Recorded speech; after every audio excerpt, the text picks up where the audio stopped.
Hi hello good afternoon everyone, कैसे हैं आप सब? फर्स्ट क्लास, परफेक्ट, बिल्कुल बहुत अच्छी प्रिपरेशन चल रही है। चलिए आज हम करेंगे अपने एमसीक्यू क्वेश्चंस, ठीक है। जिस तरह के क्वेश्चंस हम अपने डेली कर रहे हैं, मॉक टेस्ट बेस्ड क्वेश्चंस, जैसे क्वेश्चन हमारे एग्जाम के अंदर आने वाले हैं, ठीक है, उसी तरह से हम यहाँ पर अपने एमसीक्यू क्वेश्चंस करेंगे। बहुत अच्छे अच्छे क्वेश्चंस मैं आपके लिए लेकर के आई हूँ, जिससे आपकी प्रैक्टिस भी होगी और आपको पता भी लगेगा कि आप कहाँ स्टैंड कर रहे हो, ठीक है। जैसे जैसे हम क्वेश्चंस पढ़ते जाएंगे एकदम से आपको आंसर करके चलना है, ठीक है। साथ के साथ आंसर करने हैं सबको, जितने भी स्टूडेंट्स हमारी क्लास में हैं सबको साथ के साथ आंसर्स करने हैं सभी क्वेश्चंस के, और जितने भी क्वेश्चंस करेंगे उन सभी क्वेश्चंस का आपको स्कोर भी कमेंट में करना है, ठीक है। जो भी मतलब जितने भी क्वेश्चंस आपके करेक्ट जाएंगे, जितने क्वेश्चंस में से, उनका स्कोर भी आपको नोट करते जाना है, ठीक है। Good afternoon Aman Bhardwaj, Shyam Goyal, very good afternoon. चलिए, good afternoon everyone. First question हमारा यहां पर आता है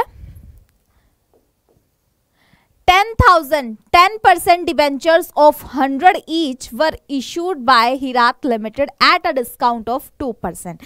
10,000 डिबेंचर्स है, इंटरेस्ट रेट 10% है, जो कि कितने के हैं? 100 ईच के हैं, ठीक है। हिरात लिमिटेड कंपनी ने इशू किया है कितने डिस्काउंट पर? 2% के डिस्काउंट पर। रिडीमेबल है वो प्रीमियम पर 5%। इन सच केस क्या करना है? 10,000 डिबेंचर्स हैं, 10% इंटरेस्ट रेट है, 100 रुपीज जो है वो फेस वैल्यू है। हिरात लिमिटेड हमारी कंपनी है जो इश्यू कर रही है डिबेंचर्स को। डिस्काउंट रेट 2% है और रिडीम हो रही है प्रीमियम पर 5% के रेट से। तो हमें कुछ स्टेटमेंट यहाँ पर गिवन है, बतानी है कौन सी स्टेटमेंट जो है हमारे क्वेश्चन से रिलेटेड है एंड बिल्कुल करेक्ट है। ऑप्शन ए में बोला गया है premium on redemption will be debited bye 50,000। जो प्रीमियम ऑन रिडम्पशन है वो कितने रुपीज से डेबिट होगा? 50,000 रुपीज से। ऑप्शन बी बोल रहा है premium on redemption will be credited bye 70,000। Premium on redemption को हम क्रेडिट करेंगे 70,000 रुपीज से। ऑप्शन सी बोल रहा है loss on issue will be credited bye 20,000। जो लॉस है, लॉस ऑन इशू है, वो क्रेडिट होगा 20,000 रुपीज से। एंड ऑप्शन डी बोल रहा है loss on issue will be debited bye 70,000, और लॉस ऑन इशू जो है वो डेबिट होगा 70,000 रुपीज से। तो बताने हैं क्या करेक्ट आंसर यहाँ पर होने चाहिए। प्रकृति, श्याम गोयल, अंकित बोल रहे हैं ऑप्शन नंबर डी जो है हमारा करेक्ट आंसर है। यहाँ पर देखते हैं। वेरी गुड एवरीवन, बिल्कुल करेक्ट आंसर दिया है प्रकृति, श्याम गोयल एंड अंकित ने। Loss on issue will be debited bye 70,000, ठीक है। एक्सप्लेनेशन मैं आपको बताती हूँ। देखिए क्या करेंगे, सबसे पहले bank account debit to debenture application and allotment account कर देंगे, ठीक है।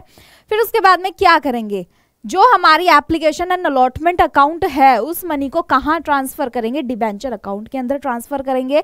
प्रीमियम ऑन रिडम्पशन जो हमारा आ रहा है वो कितना है? 5% के रेट से है, 50,000 हो जाएगा। और इशू ऑन डिबेंचर पर जब लॉस दिया गया है उसको हम कहाँ डालेंगे? Loss on issue of debenture में डालेंगे।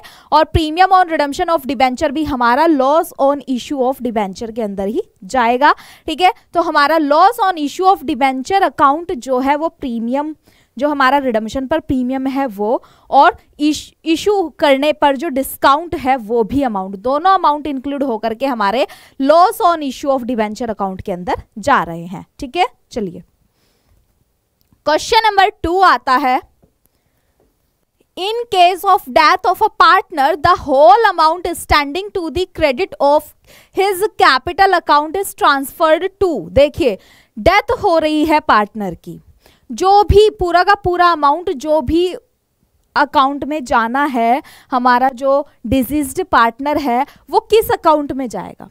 डिजीज्ड पार्टनर के लिए जो भी ड्यू अमाउंट बनता है उसको किस अकाउंट के अंदर ट्रांसफर किया जाएगा? ऑप्शन ए बोल रहा है capital accounts of all partners, जितने भी पार्टनर्स हैं उन सबके कैपिटल अकाउंट्स में ट्रांसफर कर दिया जाएगा। ऑप्शन बी बोल रहा है capital accounts of remaining partners, जो हमारे रिमेनिंग पार्टनर्स हैं उनके कैपिटल अकाउंट में ट्रांसफर किया जाएगा। ऑप्शन सी बोल रहा है उसके एग्जीक्यूटर के अकाउंट में ट्रांसफर किया जाएगा। और ऑप्शन डी बोल रहा है उसके लोन अकाउंट में ट्रांसफर किया जाएगा। जाएगा। तो बताना है क्या करेक्ट आंसर हमारा यहाँ पर होना चाहिए। जल्दी से आंसर करेंगे क्वेश्चन नंबर 2 के लिए, क्या करेक्ट आंसर हमारा होना चाहिए। आंसर आ रहे हैं option number C, his executors account. Very good, बिल्कुल करेक्ट आंसर है। जो डिजीज्ड पार्टनर हमारा होगा, डिजीज्ड पार्टनर के लिए जो भी ड्यू अमाउंट होगा वो उसके एग्जीक्यूटर को दिया जाएगा। क्यों दिया जाएगा? क्योंकि एग्जीक्यूटर कौन है? उसका लीगल रिप्रेजेंटेटिव है, एक तरह से नॉमिनी भी हम बोल सकते हैं। ठीक है, तो जो हमारे डिजीज्ड पार्टनर का जो एग्जीक्यूटर होगा उसी को ही वो अमाउंट दिया जाएगा। Very good everyone. Prakriti, Ankit, Aman Bhardwaj, Shyam Goyal, Suyan Shukla, very good. चलिए क्वेश्चन नंबर 3 आता है हमारा यहाँ पर। According to current provisions of companies Act at what minimum price per share company can issue shares. ठीक है, जो हमारा प्रोविजन ऑफ कंपनीज एक्ट है उसके अकॉर्डिंग क्या मिनिमम प्राइस पर शेयर जो है कंपनी इशू कर सकती है। ऑप्शन ए बोल रहा है ₹100, ऑप्शन बी बोल रहा है 1000, ऑप्शन सी बोल रहा है 10 एंड ऑप्शन डी बोल रहा है ₹1। तो बताएंगे क्या करेक्ट आंसर हमारा यहाँ पर होना चाहिए। जल्दी से आंसर करेंगे सभी स्टूडेंट्स, क्या करेक्ट आंसर होना चाहिए यहाँ पर हमारा।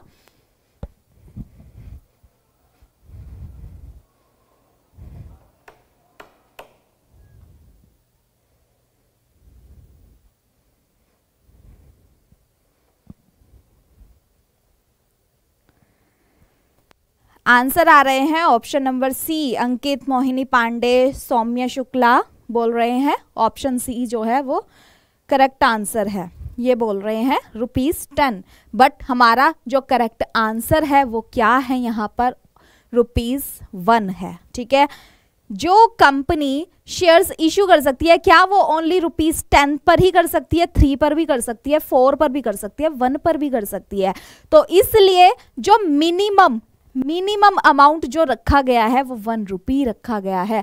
According to current provision of companies act 2013 company can issue shares at a minimum price of ₹1 share. ठीक है, कंपनी जो है ₹1 पर शेयर मीन्स शेयर जो कंपनी इशू करती है उसकी फेस वैल्यू वो 1 से स्टार्ट कर सकती है। मीन्स मिनिमम अमाउंट जो रखा गया है वो ₹1 रखा गया है। ठीक है, चलिए क्वेश्चन नंबर 4 पर चलते हैं। For which purpose securities premium reserve can be used. किन किन पर्पस के लिए सिक्योरिटीज प्रीमियम रिजर्व के अमाउंट को आप यूज कर सकते हैं। ऑप्शन ए बोल रहा है for writing of the discount on debentures of the company. Debentures issue करने पर जो भी डिस्काउंट होता है उसको रिटर्न ऑफ करने के लिए, या फिर जो प्रिलिमिनरी एक्सपेंसेस होते हैं उनको रिटर्न ऑफ करने के लिए, या फिर in providing for premium payable on the redemption of preference shares. ठीक है, तो बताएंगे इन 3 स्टेटमेंट्स में से किसके लिए सिक्योरिटीज प्रीमियम रिजर्व अकाउंट के अमाउंट को यूज किया जाएगा। जल्दी से आंसर करने हैं, जल्दी से बताएंगे इनमें से किस पर्पस के लिए आप सिक्योरिटीज प्रीमियम रिजर्व को यूज करेंगे। कार्तिक अग्रवाल बोल रहे हैं option number D, all of the above.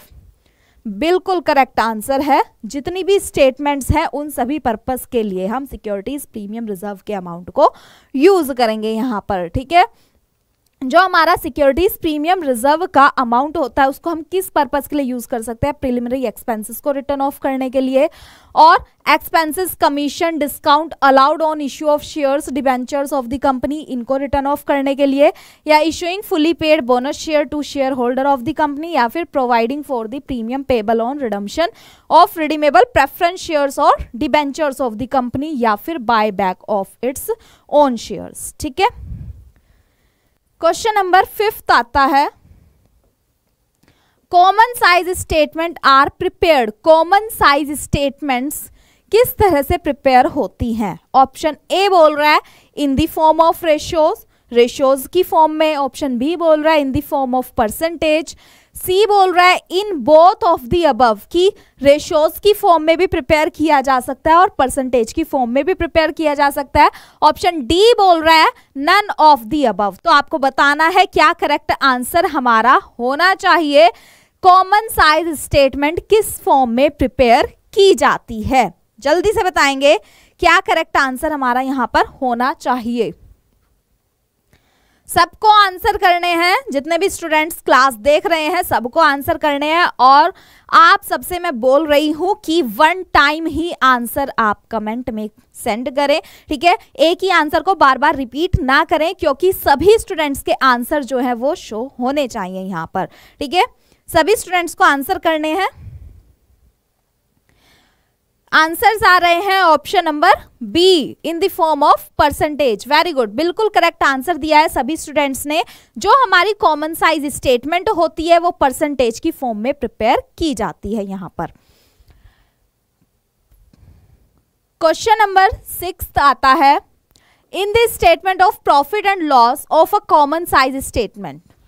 जो हमारी statement of profit and loss होती है कॉमन साइज स्टेटमेंट के अकॉर्डिंग, उसमें हम क्या करते हैं?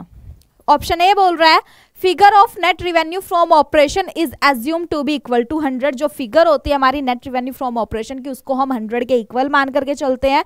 ऑप्शन बी बोल रहा है figure of gross profit is assume to be equal to 100। जो फिगर है ग्रॉस प्रॉफिट की, उसको हम 100 के इक्वल मानते हैं।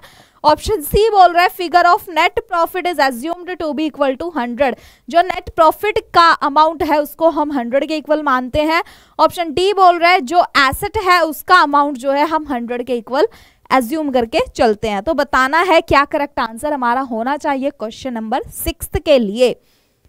क्या पूछा जा रहा है कि हमारी जो statement of profit and loss है कॉमन साइज स्टेटमेंट के अकॉर्डिंग, उसमें हम क्या करते हैं? जल्दी से आंसर करेंगे। क्वेश्चन नंबर 6 के लिए आंसर आ रहे हैं option number A, figure of net revenue from operation is assume to be equal to 100। बिल्कुल करेक्ट आंसर है। Very good everyone. जो हमारी कॉमन साइज स्टेटमेंट होती है उसमें statement of profit and loss जो होती है उसमें हम नेट रिवेन्यू फ्रॉम ऑपरेशन को 100 के इक्वल एज्यूम करके चलते हैं।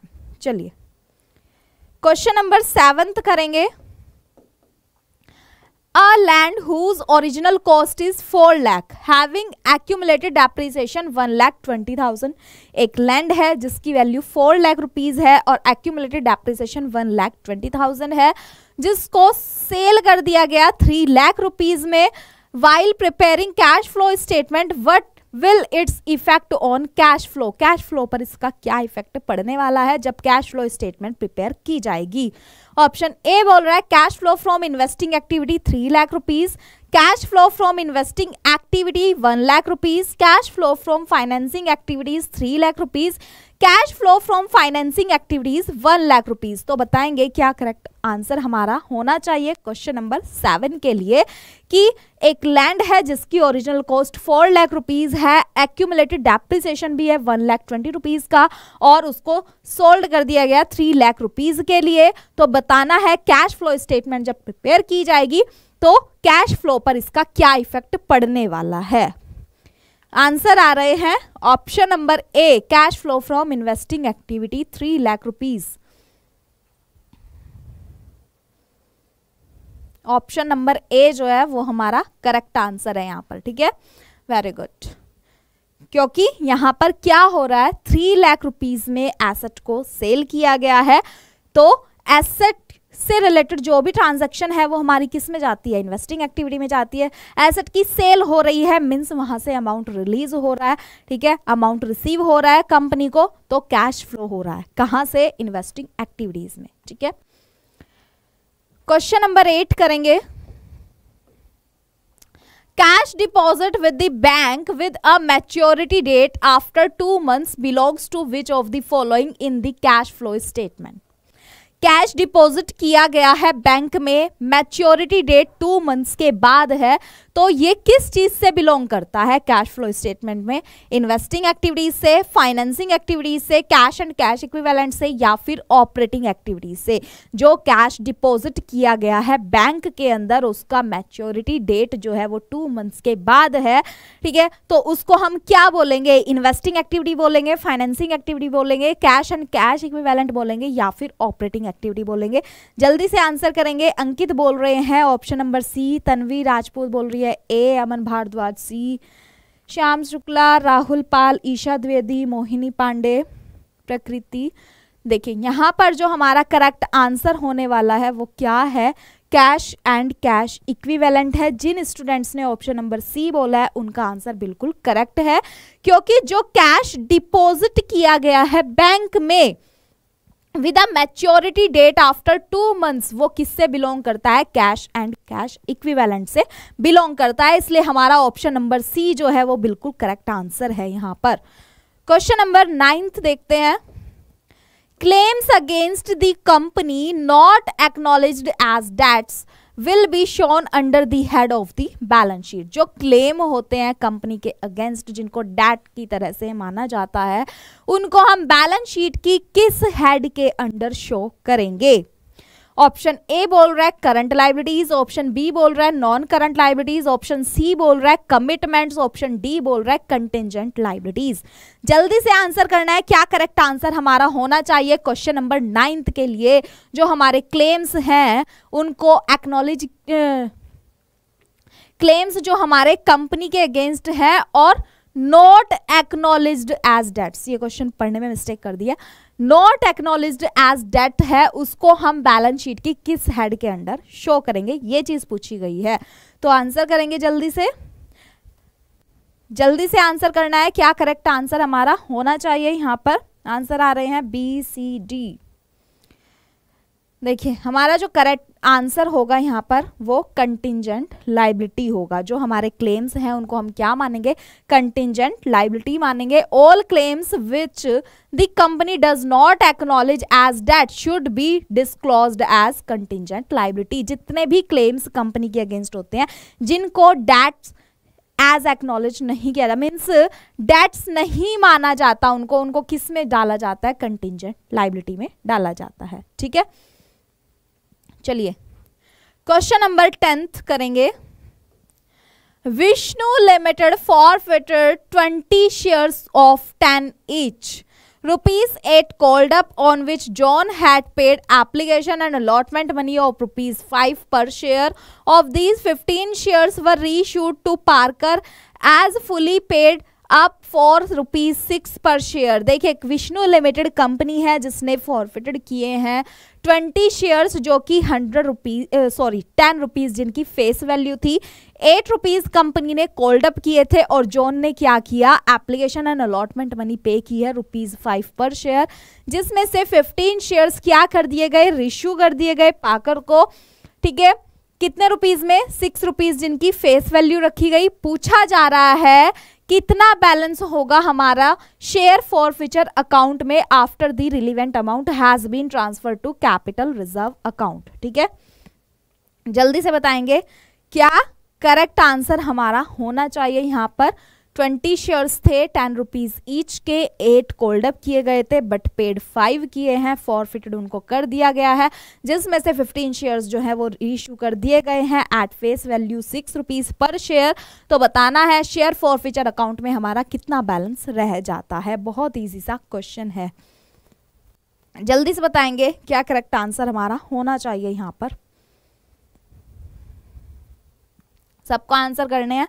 Option A ₹0, option B ₹5, option C ₹25 and option D 100। जल्दी से आंसर करेंगे सभी स्टूडेंट्स, क्या करेक्ट आंसर हमारा होना चाहिए। यहाँ पर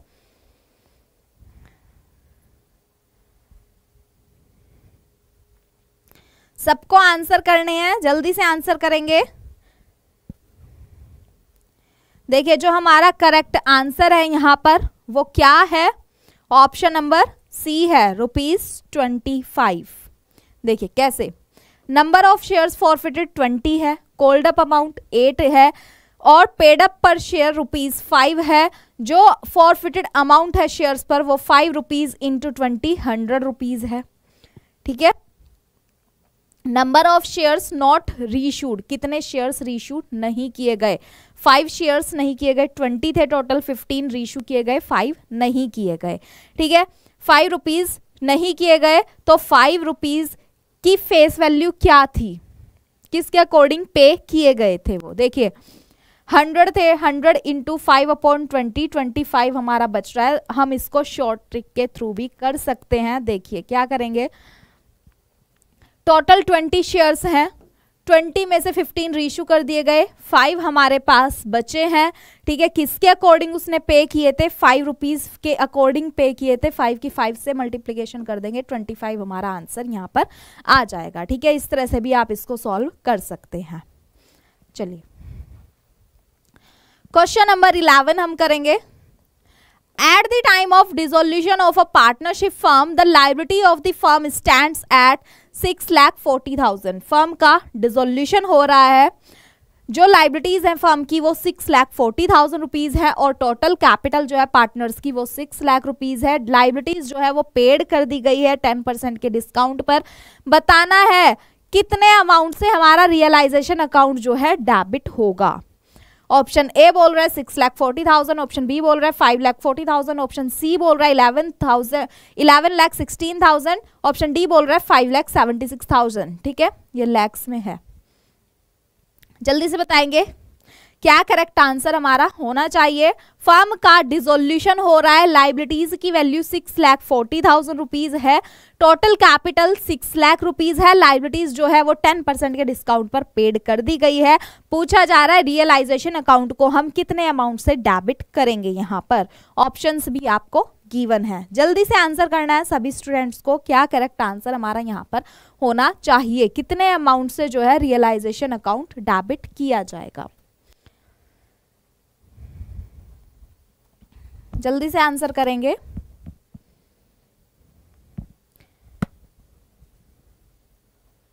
करेक्ट आंसर हमारा 5,76,000 है। लक्ष्य शर्मा, अमन भारद्वाज, तौकीर, कार्तिक अग्रवाल, सुयांश शुक्ला सब ने करेक्ट आंसर दिया है, ऑप्शन नंबर डी बोला है। Very good everyone. 5,76,000 जो है वो हमारा यहाँ पर करेक्ट आंसर बनता है। देखिए जो टोटल लाइबिलिटीज है वो 6,40,000 है, बोला गया है 10% के डिस्काउंट पर पेड की गई है, ठीक है। 6,40,000 में से 10% का डिस्काउंट क्या कर देंगे हम, माइनस कर देंगे। 6,40,000 पर 10% कितना बनता है, 64,000 बनता है। तो 6,40,000 में से 64,000 को माइनस कर देंगे, 5,76,000 हमारा अमाउंट निकल करके आ जाएगा। क्वेश्चन में पूछा गया था कि रियलाइजेशन अकाउंट को कितने अमाउंट से डेबिट किया जाएगा। जब हमारी लाइबिलिटी पेड की जाती है तो हमारा रियलाइजेशन अकाउंट क्या होता है, डेबिट होता है।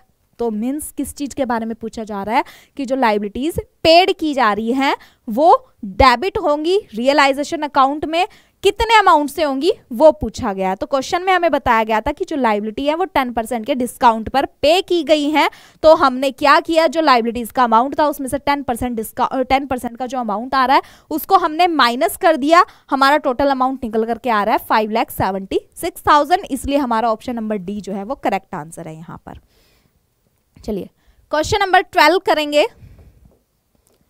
Which of the following is not a tool of financial statement analysis? इसमें से कौन जो है फाइनेंशियल स्टेटमेंट एनालिसिस का टूल नहीं है। बहुत सिंपल सा क्वेश्चन है, सबको आंसर दे देना है, फटाफट से आंसर करना है। बहुत सिंपल क्वेश्चन है, पूछा जा रहा है कि फाइनेंशियल स्टेटमेंट एनालिसिस का टूल कौन नहीं है। ऑप्शन ए बोला जा रहा है ratio analysis, option B cash flow statement, option C common size financial statement, option D window dressing.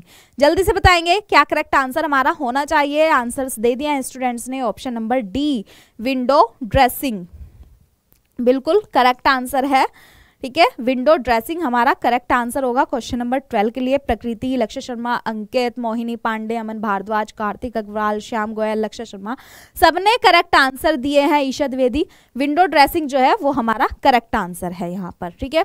चलिए क्वेश्चन नंबर 13 करेंगे। Feroz hold 800 shares of ₹100 each of a company. Feroz जो है जिसको कितने शेयर्स अलॉट किए गए हैं, 800 शेयर्स हैं उसके पास में, फेस वैल्यू ₹100 है।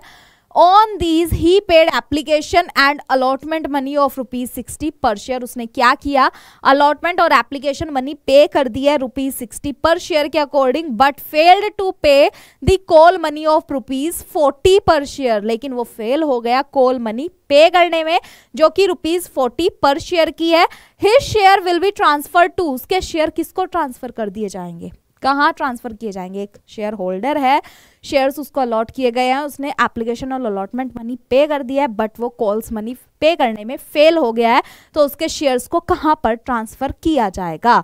Option A share capital account, option B first and final call account, option C share forfeiture account and option D बोल रहा है none of the above.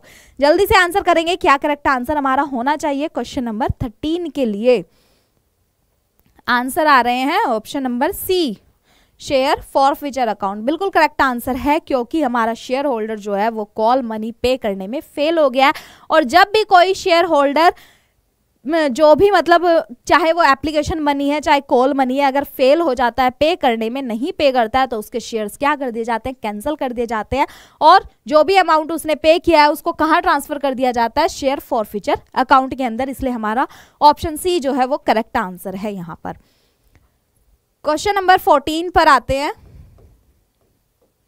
Given below are two statement, one labelled as assertion and other is reason. ठीक है, assertion और reason वाला question आ गया है। assertion है partner whose profit share has increased as result of change in profit sharing ratio is known as sacrificing ratio. assertion बोल रही है जिस पार्टनर का शेयर जो है इंक्रीज हो जाता है प्रॉफिट शेयरिंग रेशियो चेंज होने की वजह से, उसको हम क्या बोलेंगे? सैक्रिफाइसिंग पार्टनर बोलेंगे। ये हमारी assertion बोल रही है। रीजन क्या बोल रहा है? Gaining partner is the one who sacrifice his share for sake of incoming partner. Gaining partner वो पार्टनर होता है जो कि अपना शेयर सैक्रिफाइस करता है इनकमिंग पार्टनर के लिए, उसको हम गेनिंग पार्टनर बोल रहे हैं यहाँ पर। ठीक है, in the context of the above two statement which of the following is correct? इनमें से कौन जो है करेक्ट है? टू स्टेटमेंट्स आपको गिवन है, assertion भी हमने पढ़ लिया, रीजन भी पढ़ लिया। आपको बताना है कि assertion करेक्ट है या रीजन करेक्ट है या दोनों करेक्ट है या दोनों इनकरेक्ट है। ठीक है, ऑप्शंस आपको गिवन है, जल्दी से आंसर करेंगे, क्या करेक्ट आंसर हमारा होना चाहिए यहाँ पर? वेरी गुड, आंसर्स आ रहे हैं ऑप्शन नंबर डी। सभी स्टूडेंट्स जो है वो करेक्ट आंसर कर रहे हैं। हमारी दोनों ही स्टेटमेंट जो है वो इनकरेक्ट है, क्योंकि assertion में बोला गया है कि वो पार्टनर जिसका प्रॉफिट इंक्रीज हो रहा है प्रॉफिट शेयरिंग रेशियो चेंज होने की वजह से, और उसको हम सैक्रिफाइसिंग पार्टनर बोल रहे हैं, जो बिल्कुल रॉन्ग है। क्योंकि जिस पार्टनर का शेयर इंक्रीज होता है उसको हम क्या बोलते हैं? गेनिंग पार्टनर बोलते हैं। ठीक है, जिस पार्टनर का शेयर इंक्रीज होता है उसको हम गेनिंग पार्टनर बोलते हैं, सैक्रिफाइसिंग पार्टनर नहीं बोलते। इसलिए हमारी assertion रॉन्ग है। रीजन में बोला गया है कि जो गेनिंग पार्टनर होता है, जो मतलब जो पार्टनर इनकमिंग पार्टनर के लिए अपना शेयर सैक्रिफाइस कर रहा है उसको गेनिंग पार्टनर बोलते हैं। ये भी बिल्कुल करेक्ट है, इसको हम क्या बोलते हैं? सैक्रिफाइसिंग पार्टनर बोलते हैं। इसलिए हमारी assertion और रीजन जो है दोनों स्टेटमेंट्स ही रॉन्ग है। इसलिए हमारा ऑप्शन डी जो है वो बिल्कुल करेक्ट आंसर है। Both A and R incorrect. ठीक है, चलिए क्वेश्चन नंबर 15 देखते हैं। In a partnership firm, Parth, Qureshi and Raghav has been sharing profits and losses in the ratio of 5:3:2। हमारी पार्टनरशिप फर्म है जिसमें हमारे 3 पार्टनर्स हैं, पार्थ, कुरैशी एंड राघव, जो कि अपना प्रॉफिट एंड लॉसेस शेयर कर रहे हैं 5:3:2 की रेशो में। कुरैशी जो है रिटायर हो रही है, उसका जो शेयर है वो पार्थ और राघव ने ले लिया है 2:1 की रेशो में। न्यू प्रॉफिट शेयरिंग रेशो जो होने वाला है पार्थ एंड राघव का, वो क्या होने वाला है ये हमें बताना है। ठीक है, ओल्ड प्रॉफिट शेयरिंग रेशो बताया है, पार्टनर हमारा एक रिटायर हो गया है। ठीक है, रिटायरिंग पार्टनर का शेयर हमारे रिमेनिंग पार्टनर किस रेशो में टेक ओवर कर रहे हैं वो रेशो भी बता दिया गया है। हमें क्या करना है? न्यू रेशो फाइंड आउट करना है। ठीक है, ऑप्शन ए बोल रहा है 6:4, ऑप्शन बी बोल रहा है 7:3, ऑप्शन सी बोल रहा है 7:2 एंड ऑप्शन डी बोल रहा है 6:3। बताएंगे क्या करेक्ट आंसर हमारा होना चाहिए क्वेश्चन नंबर 15 के लिए? आंसर आ रहे हैं option number D 6:3। Correct answer हमारा 7:3 बन रहा है। यहाँ पर देखिए क्या करेंगे, जो हमारे पार्टनर्स हैं किस रेशो में गेन कर रहे हैं? 2:1 की रेशो में गेन कर रहे हैं। रिटायरिंग पार्टनर का रेशो क्या है हमारा?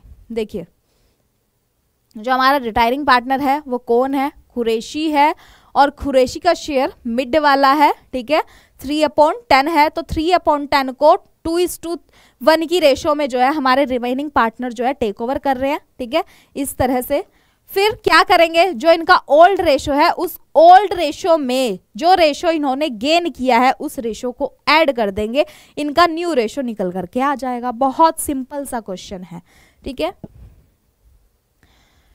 क्वेश्चन नंबर 16 करेंगे। A new company can issue shares, जो हमारी न्यू कंपनी है वो शेयर कैसे इशू कर सकती है, at par, at premium, at discount, या देखिए 3 स्टेटमेंट्स हमें गिवन है कि जो हमारी न्यू कंपनी है वो अपने शेयर्स कैसे इशू कर सकती है, एट पार, एट प्रीमियम और एट डिस्काउंट, ठीक है। ऑप्शंस गिवन है both first and second, both second and third, only one, या ऑल ऑफ द अबव। बताएंगे क्या करेक्ट आंसर हमारा होना चाहिए।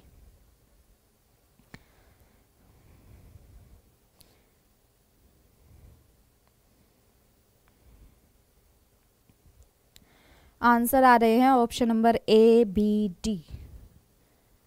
करेक्ट आंसर हमारा ऑप्शन नंबर ए है। जिन स्टूडेंट्स ने ऑप्शन नंबर ए बोला है उनका आंसर बिल्कुल करेक्ट है। जो न्यू कंपनी है वो अपने शेयर्स एट पार और एट प्रीमियम पर इशू कर सकती है, डिस्काउंट पर नहीं कर सकती है, ठीक है।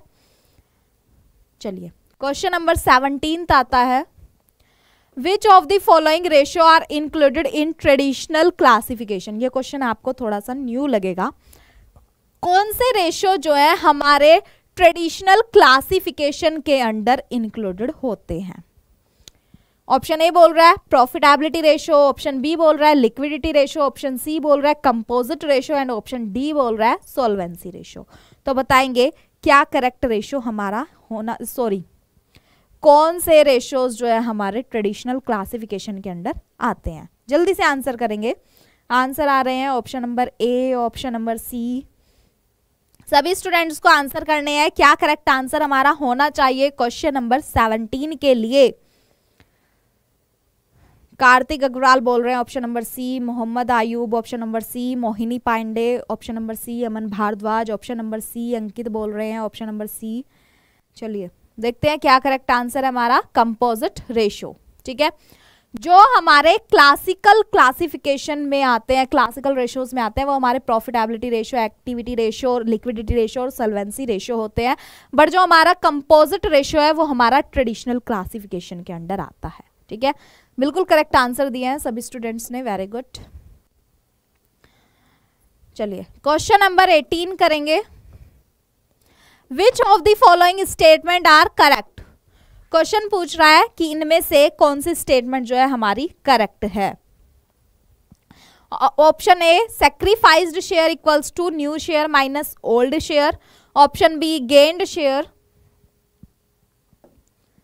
Gain share new share minus old share, sacrifice share old share minus new share और gain share old share minus new share. तो बताएंगे क्या करेक्ट स्टेटमेंट हमारी होनी चाहिए यहां पर।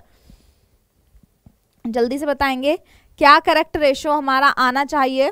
Option number A first and second, option B second third and second, option C third and fourth and option D बोल रहा है थर्ड एंड फर्स्ट। बताएंगे क्या करेक्ट आंसर होना चाहिए क्वेश्चन नंबर 18 के लिए। आंसर आ रहे हैं option number B third and second. चलिए वेरी गुड, बिल्कुल करेक्ट आंसर है। थर्ड एंड सेकंड जो है हमारा करेक्ट आंसर है यहां पर, ठीक है। क्वेश्चन नंबर 19 पर चलेंगे। A new partner may be admitted into a partnership. New partner admitted होता है पार्टनरशिप में कैसे? With the consent of any one of the partner, किसी एक पार्टनर के कंसेंट से, या 2/3 पार्टनर्स के कंसेंट से, या सभी ओल्ड पार्टनर्स के कंसेंट से, या फिर मेजॉरिटी ऑफ पार्टनर्स के कंसेंट से।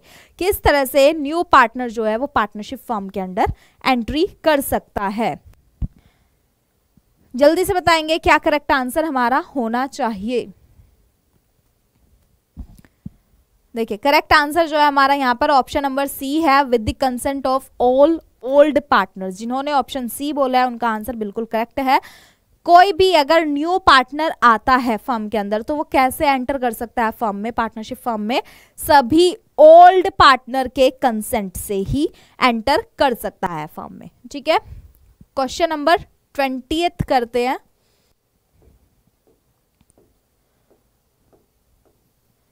If total asset are 13,20,000, total assets की वैल्यू गिवन है 13,20,000, नॉन करंट एसेट्स की वैल्यू गिवन है 6 लाख एंड कैपिटल एम्प्लॉयड की वैल्यू है 12 lakh rupees, which of the following correctly represent the current ratio, इनमें से कौन जो है बिल्कुल करेक्ट वे में करंट रेशो को रिप्रेजेंट करती है, ये चीज बतानी है।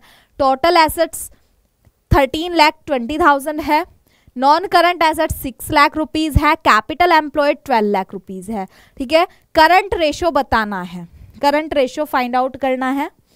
ऑप्शन ए बोल रहा है 2:1, ऑप्शन बी बोल रहा है 4:1, ऑप्शन सी बोल रहा है 6:1 एंड ऑप्शन डी बोल रहा है 7:1। जल्दी से फाइंड आउट करेंगे, करंट रेशो फाइंड आउट करना है, जो भी वैल्यूज आपको गिवन है उनके अकॉर्डिंग। चलिए सभी स्टूडेंट्स को आंसर करने हैं, स्पीडली करेंगे क्वेश्चन को। क्या करेक्ट आंसर हमारा आना चाहिए यहाँ पर? टोटल एसेट्स भी गिवन है, नॉन करंट एसेट्स गिवन है, कैपिटल एम्प्लॉयड गिवन है, करंट रेशियो आपको फाइंड आउट करना है current assets and current liabilities की हेल्प से। चलिए आंसर आ रहे हैं ऑप्शन नंबर सी 6:1, बिल्कुल करेक्ट आंसर है। देखिए क्या करना है, करंट रेशो फाइंड आउट करना है और करंट रेशो फाइंड आउट करने के लिए करंट एसेट्स को करंट लायबिलिटीज से डिवाइड करेंगे। करंट एसेट कैसे फाइंड आउट करेंगे? टोटल एसेट्स में से नॉन करंट एसेट्स को निकाल देंगे तो आपकी करंट एसेट्स आ जाएंगी। करंट लायबिलिटीज फाइंड आउट करने के लिए टोटल एसेट्स में से कैपिटल एम्प्लॉयड्स को निकाल देंगे तो आपकी करंट लायबिलिटीज आ जाएंगी और वैल्यूज को पुट कर देंगे, 6:1 जो है आपका रेशो आ जाएगा यहाँ पर, ठीक है। चलिए क्वेश्चन नंबर 21 करेंगे। Securities premium reserve is shown on the liability side of balance sheet under the head. जो सिक्योरिटीज प्रीमियम रिजर्व है वो बैलेंस शीट की लायबिलिटी साइड में किस हेड के अंडर शो किया जाता है? ऑप्शन ए बोल रहा है reserve and surplus, option B बोल रहा है करंट लायबिलिटीज, ऑप्शन सी बोल रहा है share capital and option D बोल रहा है नन ऑफ दीज। तो आपको बताना है क्या करेक्ट आंसर हमारा होना चाहिए, सिक्योरिटीज प्रीमियम रिजर्व को हम किस हेड के अंडर शो करेंगे। आंसर आ रहे हैं option number A reserve and surplus, very good. Correct answer है हमारा रिजर्व एंड सरप्लस। जो सिक्योरिटीज प्रीमियम रिजर्व है उसको हम रिजर्व एंड सरप्लस की हेड के अंडर शो करते हैं अपनी बैलेंस शीट में लायबिलिटीज साइड में। क्वेश्चन नंबर 22 करेंगे। A company's current liability decreased from 4 lakh to 3 lakh, ठीक है। कंपनी की जो करंट लायबिलिटीज हैं वो 4 लाख से डिक्रीज होकर के 3 लाख रुपीज हो गई है। क्वेश्चन पूछ रहा है what is the percentage of change, percentage of change find out करना है। ऑप्शन ए बोल रहा है 25%, ऑप्शन बी बोल रहा है 33%, option B 33.3%, option C 20% and option D बोल रहा है 40%। जल्दी से आंसर करेंगे, क्या करेक्ट आंसर हमारा होना चाहिए क्वेश्चन नंबर 22 के लिए। कंपनी की जो करंट लायबिलिटी है वो डिक्रीज हो रही है, 4 लाख से 3 लाख हो गई है। Percentage of change find out करेंगे। जल्दी से आंसर करना है सभी स्टूडेंट्स को, क्या करेक्ट आंसर हमारा होना चाहिए, परसेंटेज चेंज निकालना है। जल्दी से आंसर करेंगे। देखिए परसेंटेज निकालने के लिए, परसेंटेज चेंज अगर आपको निकालना है, चेंज को इनिशियल वैल्यू से डिवाइड करना है और 100 से मल्टीप्लाई करना है, आपका आंसर आ जाएगा। आंसर आ रहे हैं ऑप्शन नंबर ए। देखिए करेक्ट आंसर है हमारा ऑप्शन नंबर ए। जिन स्टूडेंट्स ने ऑप्शन नंबर ए बोला है उनका आंसर बिल्कुल करेक्ट है। परसेंटेज ऑफ चेंज अगर आपको निकालनी है, कैसे निकालेंगे? जो आपकी चेंज वाली वैल्यू आ रही है, चेंज वैल्यू कौन सी है? 1 लाख रुपीज है, ठीक है। 1 लाख रुपीज को 4 लाख रुपीज से क्या कर देंगे? डिवाइड कर देंगे और 100 से मल्टीप्लाई कर देंगे, आपका 25% आ जाएगा। 0 से 0 कैंसिल हो जाएगी, 4 से 100 को कट करेंगे, 25% आ जाएगा आपका, ठीक है। चलिए क्वेश्चन नंबर 23 करेंगे। बहुत सिंपल सा क्वेश्चन है, आइडियल करंट रेशो पूछा गया है। आइडियल करंट रेशो किसको बोलेंगे?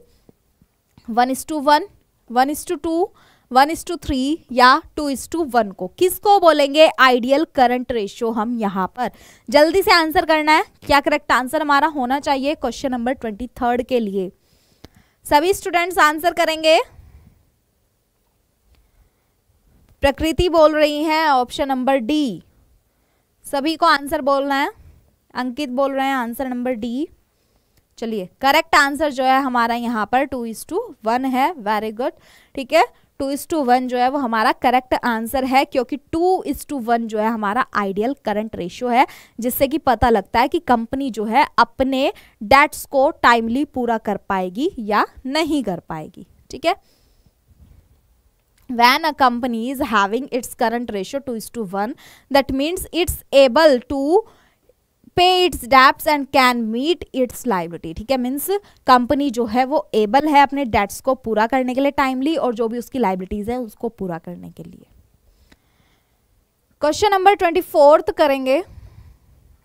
What will be the correct sequence of events. ये आपको कुछ इवेंट्स बताए गए हैं। ठीक है, स्टेटमेंट्स हैं, बताना है कि क्या चीज पहले होती है, फिर उसके बाद क्या होता है, उसके बाद क्या होता है, एक सीक्वेंस बतानी है। स्टेटमेंट 1 बोल रही है पार्टनरशिप फॉर्म डिसोल्यूशन, सेकंड बोल रही है preparation of partners capital account, third बोल रही है प्रिपरेशन ऑफ कैश और बैंक अकाउंट, फोर्थ बोल रही है प्रिपरेशन ऑफ रियलाइजेशन अकाउंट। ठीक है, ये स्टेटमेंट्स हैं। ऑप्शंस बोल रहे हैं, ऑप्शन नंबर ए में first second third fourth, B में second fourth first third, option C में fourth third second first, and option D में first third fourth and second. जल्दी से बताएंगे क्या करेक्ट आंसर हमारा होना चाहिए।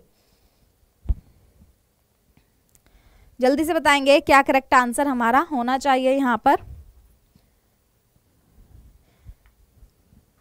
1:1 जो है वो आपका आइडियल रेशियो नहीं होता है। आइडियल रेशियो का मीनिंग है कि कंपनी के जितने भी डेट्स हैं और लाइबिलिटीज है उसको कंपनी पूरा कर पाएगी या नहीं, मीन्स जो उसकी लाइबिलिटीज है उससे ज्यादा उसकी एसेट्स हैं। ठीक है, तो उसकी एसेट्स जो हैं वो एबल हैं कंपनी की लाइबिलिटीज को पूरा करने के लिए। क्वेश्चन नंबर 24 के लिए आंसर आ रहे हैं ऑप्शन नंबर सी और बी और सी। ठीक है, देखते हैं क्या करेक्ट आंसर है। ऑप्शन नंबर डी जो है वो हमारा करेक्ट आंसर है यहाँ पर। ठीक है, ऑप्शन नंबर डी जो है करेक्ट आंसर है। देखिए आपको क्या करना है, आपने क्या किया है, आप अपनी जगह पर बिल्कुल सही है।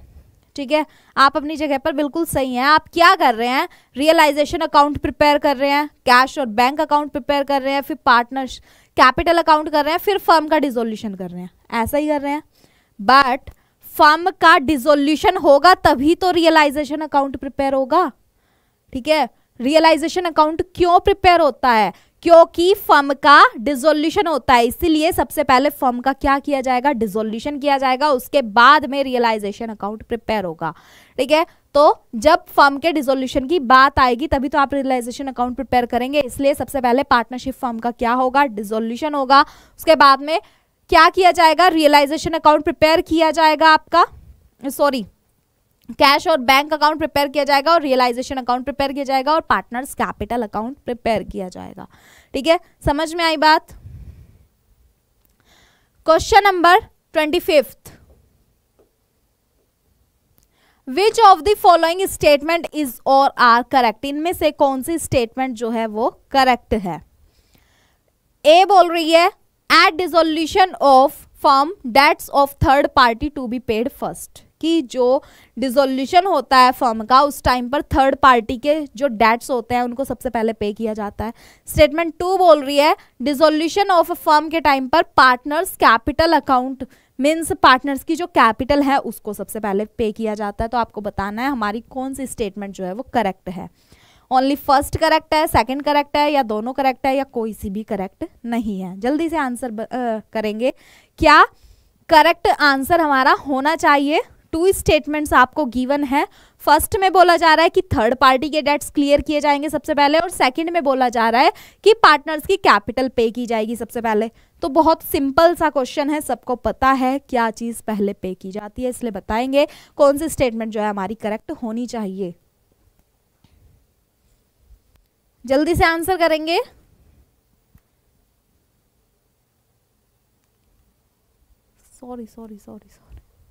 सॉरी मैंने इसको फर्स्ट बोल दिया, मैंने ध्यान से पढ़ा नहीं है। लास्ट है ये, ठीक है, लास्ट बोला जा रहा है। तो बताएंगे क्या करेक्ट आंसर होना चाहिए। आंसर नंबर सी जो है वो आपका करेक्ट है। बोथ स्टेटमेंट जो है हमारी करेक्ट है। ठीक है, दोनों स्टेटमेंट जो है करेक्ट है। क्योंकि क्या बोला जा रहा है क्वेश्चन में कि फर्म जो है थर्ड पार्टी के डेट्स सबसे पहले पे करेगी, बिल्कुल करेक्ट है, और जो पार्टनर्स की कैपिटल है वो सबसे लास्ट में पे की जाएगी, ये भी बिल्कुल करेक्ट है। ठीक है, चलिए क्वेश्चन नंबर 26 करेंगे। A shareholder failed to pay share allotment money on 12,000 shares at the rate 30 per share। एक शेयर होल्डर है जो शेयर अलॉटमेंट मनी पे करने में फेल हो गया है। कितने शेयर्स हैं? 12,000 शेयर्स है, 30 रुपीज का ईच शेयर है, मीन्स 30 जो है वो अलॉटमेंट मनी पर फेस वैल्यू है।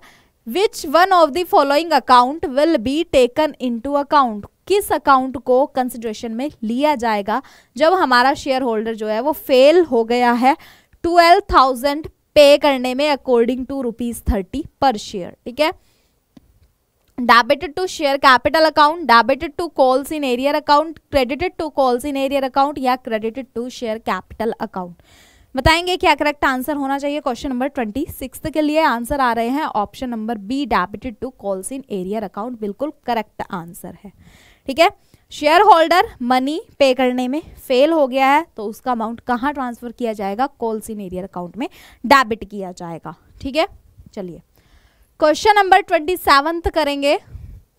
Given below are two statement, one labelled as assertion and other labelled as reason. एक एजर्शन है और दूसरा रीजन है। एजर्शन में क्या बोला गया है? जनरल रिजर्व, रिजर्व फंड और balance of profit and loss account appearing in balance sheet of a firm at time of admission of a partner should be transferred to old partner's capital account in old profit sharing ratio। ठीक है, assertion में बोला जा रहा है जो भी general reserve होंगे या जो भी प्रॉफिट होगा वो ओल्ड पार्टनर्स में ओल्ड प्रॉफिट शेयरिंग रेशियो में डिस्ट्रीब्यूट कर दिया जाएगा। रीजन बोल रहा है जनरल रिजर्व, रिजर्व फंड और balance of profit and loss account appearing in the balance sheet of a firm at time of admission of a partner are resultant of part profit when the partner was not admitted। ठीक है, यहाँ बोला गया है कि जो general reserve, balance of profit जो भी ट्रांसफर किया जा रहा है पार्टनर को एडमिशन के टाइम पर, वो सब क्या है? एक तरह से प्रॉफिट है। ठीक है, और जब न्यू पार्टनर हमारा एडमिट नहीं हुआ है। ठीक है, चलिए क्या करेक्ट आंसर हमारा होना चाहिए? आंसर आ रहे हैं ऑप्शन नंबर बी, ए। करेक्ट आंसर हमारा क्या है? ऑप्शन नंबर ए है, क्योंकि एजर्शन में क्या बोला गया है कि जनरल फंड प्रॉफिट जो है वो ओल्ड पार्टनर्स में ओल्ड प्रॉफिट शेयरिंग रेशियो में डिस्ट्रीब्यूट किए जा रहे हैं। रीजन बोल रहा है कि हमें रीजन को कैसे मानना है। ये एजर्शन में बोला गया कि जनरल रिजर्व प्रॉफिट जो है वो डिस्ट्रीब्यूट हो रहे हैं ओल्ड पार्टनर्स में ओल्ड प्रॉफिट शेयरिंग रेशियो में। क्यों हो रहे हैं? रीजन में बोला जा रहा है कि जनरल रिजर्व और प्रॉफिट्स जो हैं वो जो बैलेंस है प्रॉफिट एंड लॉस अकाउंट का वो क्या है? प्रॉफिट है, और तब तक हमारा न्यू पार्टनर जो है एडमिट नहीं हुआ था, इसलिए वो ओल्ड पार्टनर्स में ओल्ड प्रॉफिट शेयरिंग रेशियो में डिस्ट्रीब्यूट किए जा रहे हैं। ठीक है, एजर्शन की करेक्ट एक्सप्लेनेशन है रीजन। एजर्शन भी करेक्ट है और रीजन भी करेक्ट है, और रीजन जो है वो एजर्शन का करेक्ट एक्सप्लेनेशन भी है, इसीलिए हमारा ऑप्शन ए जो है वो करेक्ट आंसर है यहाँ पर। ठीक है, चलिए क्वेश्चन नंबर 28 करेंगे। XYZ were partners in a firm sharing profit and losses in the ratio 3:2:1। 3 partners हैं X, Y एंड Z जो कि अपना प्रॉफिट एंड लॉसेस शेयर कर रहे हैं 3:2:1 की रेशियो में। On 30th June 2021 Z died, Z की डेथ हो जाती है। Accounts of the firm closed on 1st March every year. The sales for the year 2019 to 20 was 18 lakh and profit were 1,80,000. Sales for the period from 1st April 2021 to June 30th 2021 6 lakh rupees. The share of Z in the current year's profit on the basis of sales will be। आपको बताना है कि जो deceased partner है उसका profit में share कितना है, प्रॉफिट में शेयर कितना होगा सेल्स के बेसिस पर। लास्ट ईयर की सेल बता दी गई है और जब से करंट सेशन स्टार्ट हुआ है और पार्टनर की डेथ हुई है तब तक की सेल्स भी बता दी गई है, लास्ट ईयर का प्रॉफिट भी बता दिया गया है। तो आपको क्या करना है, जो आपको प्रॉफिट दिया गया है लास्ट ईयर का वो देखना है कि लास्ट ईयर की सेल के कितना परसेंट है और उसी के अकॉर्डिंग जो आपकी करंट ईयर की सेल है उसका उतना ही परसेंट प्रॉफिट आ जाएगा आपका। ठीक है, तो बताना है क्या करेक्ट अमाउंट हमारा होना चाहिए जो डिसीज्ड पार्टनर का शेयर बनता है, 60,000, 20,000, 10,000 या 30,000। जल्दी से आंसर करेंगे। अप्लाइड मैथ्स कब स्टार्ट होगा, जल्दी स्टार्ट हो जाएगा, आपको नोटिफिकेशन मिल जाएगी। ठीक है, राधे राधे वंशी। चलिए जल्दी से बताएंगे क्या करेक्ट आंसर हमारा होना चाहिए यहाँ पर। ठीक है, प्रीवियस ईयर की सेल्स भी बता दी है, प्रॉफिट भी बता दिया है। आपको क्या करना है, बताना, सबसे पहले निकालना है कि जो आपका प्रीवियस ईयर का प्रॉफिट है वो सेल्स का कितना परसेंट है, इतना निकाल लिया।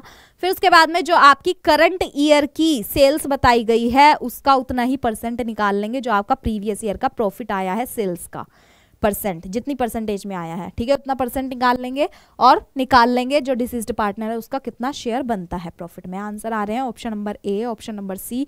देखिए जो हमारा करेक्ट आंसर है वो ऑप्शन नंबर सी है, 10,000। देखिए जो करंट ईयर की सेल, प्रीवियस ईयर की सेल है वो कितनी है, 18 लाख है।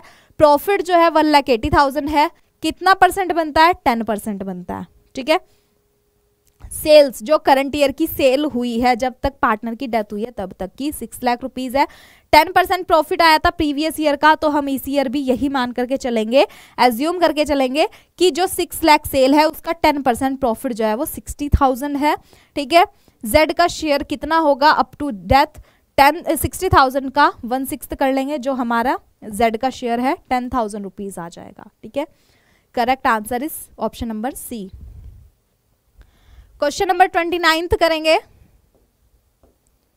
X, Y and Z have been sharing profit and losses in the ratio 4:2:1। 3 partners हैं X, Y and Z जो कि अपना प्रॉफिट एंड लॉसेस शेयर कर रहे हैं 4:2:1 की रेशियो में। Z रिटायर हो रहा है, X and Y takes Z share equally. X and Y क्या कर रहे हैं, Z का शेयर इक्वली ले रहे हैं।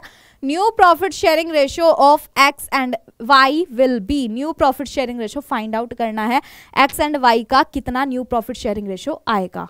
ठीक है, चलिए जल्दी से बताएंगे क्या करेक्ट आंसर होना चाहिए, 5:2, 9:5, 5:3 या 4:2। 3 पार्टनर्स हैं, 1 पार्टनर हमारा रिटायर हो गया है, रिमेनिंग पार्टनर ने आउटगोइंग पार्टनर का शेयर इक्वल रेशियो में टेक ओवर कर लिया है। न्यू प्रॉफिट शेयरिंग रेशियो आपको फाइंड आउट करना है, बहुत इजी क्वेश्चन है। जल्दी से आंसर बताएंगे क्या करेक्ट आंसर होना चाहिए। ओल्ड रेशो में जो शेयर उन्होंने टेक ओवर किया है उसको ऐड कर देंगे, न्यू रेशो निकल करके आ जाएगा। अंकित बोल रहे हैं आंसर नंबर बी, 9:5। देखते हैं क्या करेक्ट आंसर है हमारा क्वेश्चन नंबर 29 का। देखिए करेक्ट आंसर जो आ रहा है वो 9:5 आ रहा है। Old profit sharing ratio of X, Y and Z 4:2:1 है। ठीक है, गेनिंग रेशो क्या है, 1:1 है। जो हमारा आउटगोइंग पार्टनर है उसका शेयर वो इक्वली एक्वायर कर रहा है, 1/14, 1/14 आ जाएगा गेनिंग रेशो। ओल्ड रेशो में गेनिंग रेशो को ऐड कर देंगे, न्यू रेशो निकल करके आ जाएगा 9:5। ठीक है, चलिए क्वेश्चन नंबर 38 करेंगे। A company issued 1,12% debentures of 100 each. Company जो है वो 1 लाख शेयर्स इशू कर रही है, सॉरी डिबेंचर्स इशू कर रही है, 12% इंटरेस्ट रेट है, 100 उसकी फेस वैल्यू है। Amount of interest on debentures will be, बताना है जो हमारे डिबेंचर्स है उस पर इंटरेस्ट का अमाउंट कितना होगा। बहुत इजी क्वेश्चन है, देखते ही आंसर आ जाना चाहिए। ऑप्शन नंबर ए बोल रहा है 12,000, ऑप्शन बी बोल रहा है 1,20,000, ऑप्शन सी बोल रहा है 12 lakhs एंड ऑप्शन डी बोल रहा है नन ऑफ दीज। जल्दी से आंसर करेंगे क्या करेक्ट आंसर हमारा होना चाहिए क्वेश्चन नंबर 38 के लिए। अंकित बोल रहे हैं ऑप्शन नंबर ए। सभी स्टूडेंट्स को आंसर करने हैं क्या करेक्ट आंसर हमारा होना चाहिए। जल्दी से आंसर करेंगे। कंपनी इशू कर रही है 1 लाख डिबेंचर्स, 12% इंटरेस्ट रेट है, 100 ईच के हैं। इंटरेस्ट का अमाउंट बताना है कितना होना चाहिए। देखिए करेक्ट आंसर हमारा ऑप्शन नंबर सी है। डिबेंचर्स जो हैं 1 लाख डिबेंचर्स हैं, 100 ईच के हैं, 12% इंटरेस्ट रेट है, तो 12 लाख इंटरेस्ट का अमाउंट आ जाएगा। ठीक है, चलिए क्वेश्चन नंबर 31 करेंगे। At the time of admission of a partner in the firm where will you record and unrecorded liability. जब न्यू पार्टनर का एडमिशन हो रहा है तो उस टाइम पर आप अनरिकॉर्डेड लायबिलिटी को कहाँ रिकॉर्ड करेंगे? ऑप्शन ए बोल रहा है revaluation account debit side, revaluation account की डेबिट साइड में। ऑप्शन बी बोल रहा है रिवैल्यूएशन अकाउंट की क्रेडिट साइड में। ऑप्शन सी बोल रहा है बैलेंस शीट की एसेट साइड में। और ऑप्शन डी बोल रहा है इनमें से किसी में भी नहीं। तो जल्दी से आंसर करेंगे 31 क्वेश्चन के लिए। क्या करेक्ट आंसर होना चाहिए? सभी स्टूडेंट्स को आंसर करने हैं। आंसर आ रहे हैं ऑप्शन नंबर ए रिवैल्यूएशन अकाउंट की डेबिट साइड में, जो हमारी अनरिकॉर्डेड लायबिलिटी होगी। बिल्कुल करेक्ट आंसर है। ठीक है, जब एडमिशन होता है पार्टनर का, जो लायबिलिटी हमारी रिकॉर्डेड नहीं होती बुक्स में, उनको हम रिकॉर्ड करते हैं रिवैल्यूएशन अकाउंट की किस साइड में? डेबिट साइड में। ठीक है, क्वेश्चन नंबर 32 करेंगे। M and N are partners sharing profit or loss in the ratio 3:2। Two partners हैं M और N जो कि प्रॉफिट एंड लॉसेस शेयर कर रहे हैं 3:2 की रेशियो में। O is admitted into partnership as a new partner। O admit हुआ है as a new partner। M sacrifices 1/3 of his share and N sacrifice 1/4 of his share in favor of O। जो M है हमारा partner, वो 1/3 अपने share का sacrifice कर रहा है और N जो है वो 1/4 शेयर का सेक्रीफाइस कर रहा है। किसके फेवर में? O के फेवर में। बताना है कि जो न्यू पार्टनर O है उसका कितना शेयर होने वाला है फर्म में। ऑप्शन ए बोल रहा है 1/5, ऑप्शन बी बोल रहा है 2/10 होगा और ऑप्शन सी बोल रहा है 3/10 होगा। डी बोल रहा है नन ऑफ द अबव। जल्दी से बताएंगे क्या करेक्ट आंसर हमारा होना चाहिए। सुयान शुक्ला बोल रहे हैं 31 के लिए बोल रहे हैं। जल्दी से आंसर करेंगे क्वेश्चन नंबर 32 के लिए। क्या करेक्ट आंसर हमारा होना चाहिए? सभी स्टूडेंट्स को आंसर करने हैं। M और N टू पार्टनर्स हैं, प्रॉफिट एंड लॉसेस 3:2 की रेशियो में शेयर कर रहे हैं। O as a new partner admit हुआ है। M जो है हमारा ओल्ड पार्टनर O के फेवर में 1/3 अपने शेयर का सेक्रीफाइस कर रहा है। N जो है वो 1/4 अपने शेयर का सेक्रीफाइस कर रहा है O के फेवर में। ठीक है, तो बताएंगे O का क्या शेयर होना चाहिए। जो हमारे ओल्ड पार्टनर शेयर का सेक्रीफाइस कर रहे हैं अपने शेयर का, उसको ऐड कर देंगे और O का शेयर आ जाएगा निकल करके। बहुत इजी क्वेश्चन है। आंसर आ रहे हैं option number B, Shyam Goyal बोल रहे हैं। करेक्ट आंसर जो है हमारा ऑप्शन नंबर सी है। यहाँ पर अंकित बोल रहे हैं option number C. Very good, correct answer option number C है, 3/10 है। देखिए old profit sharing ratio partner का 3:2 है। पार्टनर्स जो सेक्रीफाइस कर रहे हैं अपने शेयर का, इस तरह से सेक्रीफाइस कर रहे हैं। ठीक है, जो उन्होंने सेक्रीफाइस किया है वो O के शेयर में ऐड कर देंगे और O का न्यू शेयर निकल करके आ जाएगा। ठीक है, चलिए क्वेश्चन नंबर 33 करेंगे। In not profit organisation excess of expenditure over income is called. NPO की बात हो रही है। ठीक है, एक्सपेंडिचर जो कि हमारी इनकम से ज़्यादा है, एक्सपेंडिचर का जो अमाउंट इनकम से ज़्यादा होगा उसको क्या बोला जाएगा NPO के अंदर? लॉस, प्रॉफिट, डेफिसिट या सरप्लस। जब एक्सपेंडिचर जो है इनकम से ज़्यादा होगा तो उसको क्या बोलेंगे? आंसर आ रहे हैं option number C, deficit. Very good, बिल्कुल करेक्ट आंसर है। डेफिसिट बोला जाएगा जब भी हमारे एक्सपेंडिचर ज़्यादा होंगे इनकम से, तो उसको क्या बोला जाएगा? डेफिसिट बोला जाएगा। क्योंकि अगर एक्सपेंडिचर ज़्यादा है इनकम कम है, मीन्स इनकम क्या है? कम है, डेफिसिट हो रहा है, कमी पड़ रही है वहाँ पर। ठीक है, श्याम गोयल का 18/60 आया था। ठीक है, वेरी गुड। चलिए क्वेश्चन नंबर 34 करेंगे। Premium received on issue of share is shown on. जो प्रीमियम रिसीव हुआ है ऑन इश्यू ऑफ शेयर उसको कहां पर शो करेंगे? Equity and liability part of balance sheet के इक्विटी एंड लाइबिलिटी वाले पार्ट में। ऑप्शन बी बोल रहा है debit side of statement of profit and loss. Option C बोल रहा है credit side of statement of profit and loss. Option D बोल रहा है assets part of the balance sheet. बताएंगे क्या करेक्ट आंसर हमारा होना चाहिए। जो प्रीमियम रिसीव हो रहा है इशू ऑफ शेयर पर, उसको हम कहां पर शो करेंगे? इक्विटी एंड लाइबिलिटी साइड में बैलेंस शीट की, डेबिट साइड में statement of profit and loss की, क्रेडिट साइड में statement of profit and loss की, या फिर बैलेंस शीट की एसेट वाली साइड में? जल्दी से आंसर करेंगे। आंसर आ रहे हैं option number A, equity and liability part of balance sheet. Very good, बिल्कुल करेक्ट आंसर दिया है प्रकृति, अंकित, सुरेश माझी, मोहिनी पांडे, श्याम गोयल, सौम्य शुक्ला। वेरी गुड, बिल्कुल करेक्ट आंसर है। ऑप्शन नंबर ए जो है हमारा करेक्ट आंसर है। जो हमारा प्रीमियम आता है वो इक्विटी एंड लाइबिलिटी वाली साइड में जाता है बैलेंस शीट के अंदर। ठीक है, चलिए क्वेश्चन नंबर 35 करेंगे। लास्ट क्वेश्चन कर रहे हैं हम ये। Madhu, Sidhu and Jitu share profits and losses of the firm equally. ठीक है, फर्म का जो प्रॉफिट है उसको इक्वली शेयर कर रहे हैं हमारे partners. Sidhu retires from the firm and his share is purchased by Madhu and Jeetu in ratio 2:3। ठीक है, सिद्धू रिटायर हो रहा है फर्म से और वो क्या कर रहा है, उसका जो शेयर परचेज किया जा रहा है रिमेनिंग पार्टनर्स के थ्रू परचेज किया जा रहा है 2:3 की रेशो में। न्यू प्रॉफिट शेयरिंग रेशो बताना है, जो हमारे रिमेनिंग पार्टनर है उनका क्या न्यू प्रॉफिट शेयरिंग रेशो यहाँ पर रहने वाला है।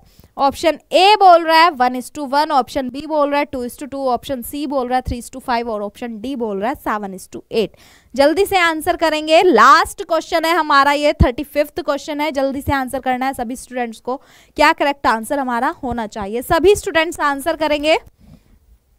फिर इसके बाद में सबको स्कोर्स बताने हैं अपने, किसके कितने स्कोर्स बने हैं आज। ठीक है, टोटल क्वेश्चंस में से कितने करेक्ट गए हैं आपके। चलिए जल्दी से आंसर करेंगे। क्वेश्चन नंबर 35 के लिए क्या करेक्ट आंसर हमारा होना चाहिए? 3 पार्टनर्स हैं, ओल्ड प्रॉफिट शेयरिंग रेशो बता दिया है 1:1 है। सिद्धू हमारा रिटायर हो रहा है जिसका शेयर जो है 2:3 में हमारे रिमेनिंग पार्टनर्स ने टेक ओवर कर लिया है। न्यू प्रॉफिट शेयरिंग रेशो आपको बताना है क्या होना है यहाँ पर। ठीक है, जल्दी से आंसर करेंगे। सभी स्टूडेंट्स को आंसर करना है करेक्ट आंसर क्या आता है। सभी आंसर करेंगे। करेक्ट आंसर जो है हमारा ऑप्शन नंबर डी है 7:8। अमन भारद्वाज, प्रकृति, आदित्य बोज, सुयांश सबने बिल्कुल करेक्ट आंसर दिया है। 7:8 जो है वो हमारा करेक्ट आंसर है। यहाँ पर देखिए कैसे ऑल प्रॉफिट शेयरिंग रेशो 1:1 है, गेनिंग रेशो 2:3 है। मीन्स रिटायरिंग पार्टनर का शेयर जो वो गेन कर रहे हैं 2:3 की रेशो में कर रहे हैं। कैसे, इस तरह से कर रहे हैं। ठीक है, क्या शेयर था रिटायरिंग पार्टनर का? 1/3 था। किस रेशो में कर रहे हैं? 2:3 में। 2/5 और 3/5 इस तरह से कर रहे हैं। मल्टीप्लाई करके शेयर निकल जाएगा कितना उन्होंने गेन किया है, और जो गेनिंग शेयर है वो उनके ओल्ड शेयर में ऐड हो जाएगा। न्यू शेयर निकल करके आ जाएगा। क्या आएगा? 7:8 आएगा। ठीक है, समझ में आया?